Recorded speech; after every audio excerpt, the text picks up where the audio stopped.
Hey everyone, welcome to today's Explainer. I am absolutely thrilled to guide you through this really fascinating look at configuring and managing advanced AI infrastructure using Supermicro's SuperCloud Composer.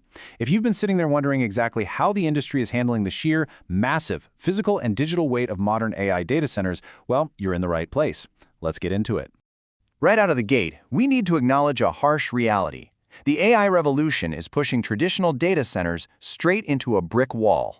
As the industry has noted, the power grid infrastructure just cannot sustain the kind of power requirements that these hungry new AI workloads can muster. We are quite literally running out of juice. So we urgently need smarter management software and radically more efficient hardware to fix this. Okay, let's dive into this macro to micro journey we're taking today. We're going to start broad with the AI power wall, zoom into the anatomy of the NVL72, and then look at the software side, building pods on day 0, adding intelligent PDU management, device discovery, and finally, day 1 lifecycle management. All right, Section 1, the AI power wall. For decades, traditional x86 processors have completely dominated the space. But their high power consumption has become a massive liability in the AI era. Enter RISC-based ARM processors, like those from Ampere. By really optimizing and streamlining execution instructions, they drastically reduce power draw. For hyperscalers and telcos out there trying to bypass that power grid brick wall we just talked about, this architecture isn't just attractive, it is literally a lifesaver. Moving right along to Section 2, Anatomy of the NVL72. Okay, so managing extreme density requires some really serious organization. SuperCloud Composer actually uses a unified tree architecture to govern the 4 distinct quadrants of the NVL72 rack. You've got the compute tray holding the servers, the in-rack cooling distribution unit, the power shelf, and the NVLink switch. It's like a giant, high-stakes puzzle where every single piece is absolutely critical to the rack's survival. And speaking of survival, with the incredible density of the NVL72, liquid cooling is no longer a luxury, it's mandatory. By pulling data directly from the in-rack CDU's baseboard management controller, we can track real-time coolant return temperatures and pump valve pressures. Crucially, there are dual front sensors monitoring for leaks, which can trigger immediate safety shutdowns. We're talking about stopping a drip before it becomes a multi-million-dollar disaster. Let's shift gears to the software side. Section 3, Day 0, Building Pods.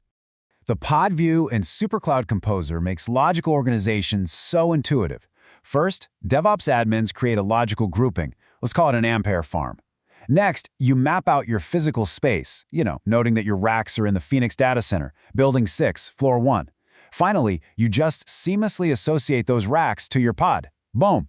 You've instantly bridged the gap between your physical, concrete data center and your digital dashboard.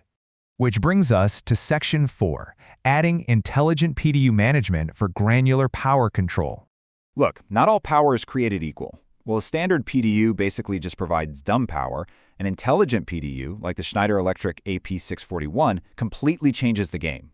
By utilizing SNMP and APIs, admins can actively monitor critical sensor data, cycle power, and securely control individual outlets from anywhere. In a high-stakes AI environment, that kind of remote manipulation is absolutely non-negotiable. All right, Section 5, Device Discovery and Placement. Time to find our hardware. So how do we actually find the compute on the network? SuperCloud Composer makes this a breeze. Admins can execute an IP range ping spray for contiguous addresses, or just use a universal plug-and-play SSDP task. The software queries Redfish endpoints to instantly discover your Ampere servers on the network. Once they pop up, you simply lock them into specific rack slot units right on your virtual layout. Check out this number, 128. What's really interesting here is that this represents the massive 128 cores found in just a single socket Ampere Ultramax processor discovered on the network. When you think about stacking these into 1U or 2U configurations, the raw compute density we are managing is truly staggering. Finally, we've made it to Section 6, Day 1 Lifecycle Management, the daily DevOps grind.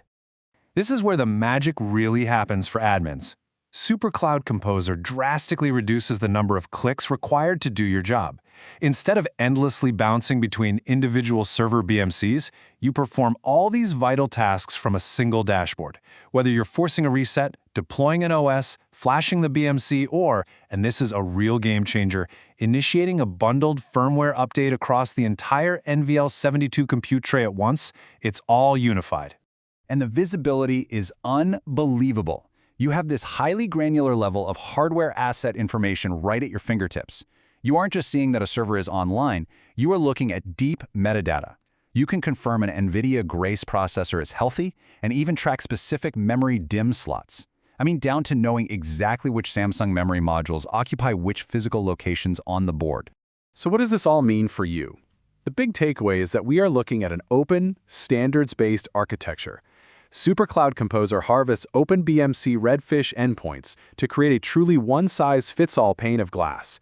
It really doesn't matter if you're managing Ampere ARM servers, standard x86 Intel boxes, or massive NVIDIA Grace Hopper systems. It all feeds into one unified dashboard experience for the entire enterprise. I want to leave you with a final, slightly provocative thought to ponder. As the AI revolution demands unprecedented power, extreme liquid cooling, and massive compute density, is your data center infrastructure truly intelligent enough to manage the scale of tomorrow? Thank you so much for joining me for today's explainer. Keep learning, keep organizing, and I'll catch you next time.